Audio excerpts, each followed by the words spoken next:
আজকে আমি হঠাৎ করে বরিশাল যাইতেছি কেন, তো চলেন আপনাদের যেতে যেতে বলি।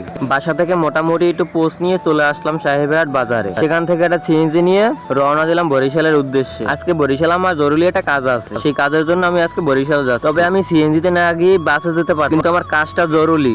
বাসে গেলে লেট হবে, সেই জন্য আমি বাসে যাইনি, সিএনজি নিয়েছি দ্রুত যাওয়ার জন্য। এই যে দেখতে পাইতেছেন, এইটা আমাকে বরিশালের ইঞ্জিনিয়ারিং কলেজ। আমাদের বরিশালের ইঞ্জিনিয়ারিং কলেজটা পরে চলে আসলাম 0 পয়েন্ট তেলের পাম্প, পরে চলে আসলাম 0 পয়েন্টের এই জায়গাটা মোটামুটি সুন্দর। তবে আমাদের বরিশাল যে কত সুন্দর, আমাদের বরিশাল না আসলে আপনারা কখন জানতেই পারবেন না। আপনাদের দাওয়াত হলো আমাদের বরিশাল আসবেন, ঘুরবেন, দেখবেন। পরে উঠে গেলাম কাগজসার টলারে।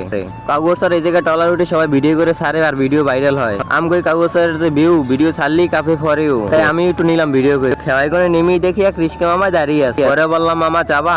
মামাই বললো, হ মামা যামু, চলো। পরে মামা 20 টাকার ভাড়া আমার কাছ থেকে 40 টাকা নিয়ে চল। আমি যে জায়গায় যাবো আমার সে জায়গায় না নিয়ে আমার নিয়ে গেছে একটা ভুল ঠিকানা। পরে লোকেশন ট্যাগ করে আস্তে আস্তে চলে আসলাম আমার গন্তব্য। এই জায়গায় আসার আমার মূল একটা উদ্দেশ্য আছে, সেটা নিয়ে আগামী ভিডিওতে দেখবেন।